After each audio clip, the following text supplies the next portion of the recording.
master, or his principal certification as well, so he is gonna deliver part of this meeting, as part of his homework. Basically, so I appreciate you indulging me, and for Ms. Ward for letting me do it as well. For those of you who don't know me, I'm Thomas Johnson. I'm the librarian. I'm also now the librarian at Cy-Fair and Jersey Village, but home is home. And my daughter goes to school here, so I am also a parent, and I'm just as vested as everybody else is here, so let's see what we can do. Student achievement, so that's one of the 4 areas that we were looking at. So our areas of strength, we had the highest fall semester passing rate in 6 years with 78%. The thing that stuck out to me with that one is, what did we not have to go through 6 years ago? Yeah, so this is, I don't know if it's our first year, but if it's not, it's definitely not just our first year that we exceeded pre-COVID numbers. We also saw growth in our spring EOC passing rates with 4 out of 5 areas and maintained in the others. I was really impressed that anytime you see science or math have great numbers like the 5% there, I'm impressed by that. Our EOC teams have all participated in data digs. They bring the spring comprehensive data digs served together. Of course, we don't have all the data for this year yet, but when we get back in August, we'll be digging pretty deep on those, I know. We also had the most ninth graders ever, as we talked about before, honored at our spring awards celebration. What'd you say was height? It was like 500 and something? So 500 total between the two ceremonies, but I think we had about, I could put it up in the trend number, but about 100 and something freshmen. We noticed when we were putting out the seating labels that we never have extended ninth grade beyond that first section of seating, and it took up the whole first section into the second section. We were like, whoa. So, good job, ninth grade. The seating measurement. Yes. Yes. The best one, the best kind of measurement. So on the top side, the blue one is 2022 to 2023, and the orange is 2023 to 2024. So it's really our last 2 full years. If you see green, we improved 1 year to the next. If you see green with yellow, we increased, what was it, 5 points? 5% or more. 5% or more. And again, it's looking at those numbers is just, I'm really happy as a parent and as a faculty member to see everything going up. And the few places where we were down, it was usually like 1%, 2% top. Like look at social studies, went from 96 to 96, 95 to 94. No, we're not gonna be happy if they went down, but we're also not worried that we're not really close to where we wanna be. Is there anything we missed on that one? No, I'll just say for our EBs is really a huge thing too, because I think we have one of the largest, if not the largest, EB population of any of the high schools. We have almost 700 students, so that's a large chunk of students. That means that we're really making strides with them. And obviously, next year I'll be updating this as soon as we get the accountability score. Well, the EOC scores, accountability might show up at some point. But yeah, as soon as we get that, we'll update for this year as well. And a little bit of a sidetrack with the ED kids. My other 2 campuses, theirs emerging bilingual too, but the spirit of the ED program here just outweighs the other campuses. They do their work. I'm not downplaying them. There's just something special going on here when we talk about the ED kids. Big props to my DI helping teacher, Mindy Simmons, too, who helps do all the paperwork and coordinating of all of that. Couldn't do her job. No, I don't want to do her job, so she can never leave. Mr. Johnson, 175 freshmen. 175 freshmen, so close to like 35, 40% of the total. That's awesome. First semester percentages, Passing rate. thank you. Again, what we weren't dealing with in 2019 and 2020, we have now exceeded all of those numbers. I'm not gonna argue that, yeah, I give a big celebration. That's awesome. We're clearly not there. If you're in the classroom, you know that we're still dealing with that. We probably will be for any kid that was in education from 2000 moving forward, but it's nice to see those numbers because I think we're moving not only in the right direction, but past it. Okay, some of our areas of strength, our December EOC retesters saw a double-digit improvement in their passing rates from last year, this year. We saw an increase in the number of dual credit courses being taken, including my daughter, who I made take 5 of them for next year. And we saw an increase in the number of students taking and passing their certification exams. So those kids that want to go blue collar, go into a program, fantastic. And a lot of them will make more money than me when they graduate. So, problem statements. So the EOC needs to focus on reporting category that students were their weakest in 1-star data that was received. So once we get the start date in August, that's when we'll sit down and really focus on which aspect of that we really wanna hit hard. We want to see an increase in our economically disadvantaged students enrolled in AP and dual credit courses. Some numbers that I saw, even though they're kind of dated now, is that even if a kid doesn't do well in testing for an AP course, they still benefit from taking that more rigorous course than the kids that don't. So the goal isn't just to have a kid that's ready to do it, but a kid that's ready to approach to do it is still gonna outweigh being, frankly, in an L-level class and not getting pushed. So we wanna see more of that. And we also still need to continue to improve the number of students earning their CTE industry certifications. Again, those are the ones that make the more money, right? You gotta have that piece of paper, whether it's culinary 1, 2, welding, auto tech, whatever it is. And now accountability is also requiring them to complete 3, well, right now it's 3, I think next year it'll be 4 credits in a program of study too. So not only are they earning that certification, they're also following that particular career path as well, which is a little bit harder in a campus that has a mobility rate like ours. We're finding a lot of the kids that aren't getting that program of study. It's because, they were at Ranch the first year, then they were at JV, then they're at Cy Ridge, and so that it kind of got piecemealed. It makes it really hard for the ones that move around from campus to campus. If they get that variety, that's good, but the bad thing is it's really hard to get them boosted to take the 4 classes that they're gonna need in the future so they can get the certification part that goes with it. So proposed Title I spending to help with some of these issues was we want to continue to cover the cost of all certification exams, cover the cost of all AP exams, to cover dual credit registration. Again, as a parent here, that's fantastic. I was surprised, honestly. I was on one of my other campuses and I was talking to a parent who also works on the campus. He's like, yeah, I just paid my dual credit. I'm like, you have to pay for dual credit? I had no idea. Yes, really, you do. Yeah, Yes, you do. I was excited, and I know our students benefit from that. To fund additional counselor position, we want to do that with Title I, and we're also going to continue to do the late buses so the students can do their tutorials and sports and what was the other thing, the clubs. Yep.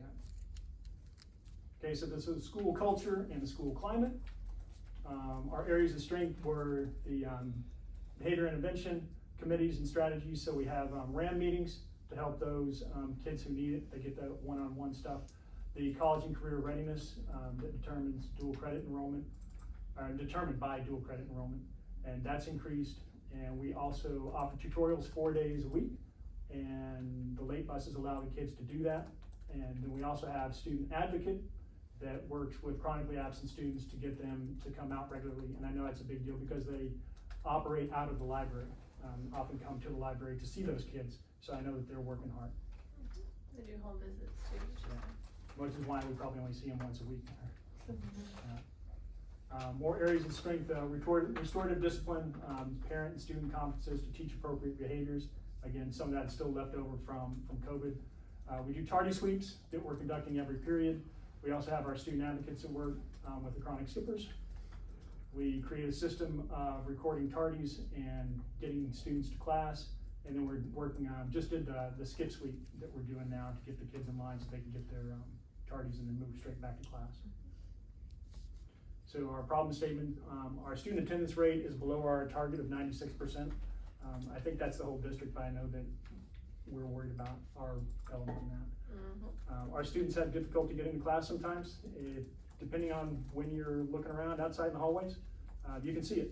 It's not that we're not trying to address it, but that's how you see the problem. Just look outside. So we need better ways to track students in the hallways during class and to help curb skipping. So how are we going to do that? We're going to try and buy back e-hall pass. We had it 2 years ago. We didn't have it last year because because we couldn't. We weren't allowed to because it wasn't one of the approved. Approved, yes. House Bill 18. Yeah. So that's going to be coming back, which I think is great. I had just mastered that program in the library, and then they took it away. Learn the next thing. We'll also continue to fund a para to assist with attendance and targets. And we're going to continue with our tardy sweep workaround as well. For staff quality, recruitment, and retention, our areas of strength were when the employee perception survey went through, that we have 100% of the people agreeing that they're asked to do things that are directly related to their job responsibilities. almost the same number are clear about their responsibilities, that the quality of the work that is expected from them is also very high response rate there. Information related to my job, meaning teacher's job, or anybody's job, is accessible. That was also high. And we're going to implement a RAM hub. I'm sorry, we did the RAM hub. I like to take a little bit of credit for the RAM hub, only a little bit, because I stole it from another campus. That was one of the benefits of going to another campus, is seeing that they do things a little bit differently. So I stole the RAM hub, and then I passed it off as my product. And so I didn't really do anything. We literally copy and pasted it, but it's helpful because I go to That's it. what It is great very educators do. helpful. No, sir, we're charging you a fee. Every click, 25 cents. And so for our problem statements, we need to continue to improve staff attendance. We also need to look for more ways to incorporate staff appreciation. We gotta party a little bit more, just a little bit harder, let people know that they're appreciated. We also want to target professional development. I know that you're gonna be working next year on some very targeted professional development, where either you're providing or you're getting somebody else content specific to provide it. Yes. And our three lowest areas in the employment perception survey were quality of work that's expected of students, staff appreciation, which we just talked about, and then opportunities to provide more input. And so for Title I spending, to help remedy that, we're gonna purchase one more teacher position to assist with class size. Ms. Oh, a Ward- couple more. A couple more, okay, Yes, cool. it's a couple more. 100% more? Like That's right. seven teachers? Yeah, Seven teacher Okay. positions? Fantastic. That's the majority of our Title I budget right there, is teachers. And then we're gonna utilize that to support targeted PD for teachers as well. So for parent and community engagement, our strengths, we have several teachers, administrators, and paras that can translate for us.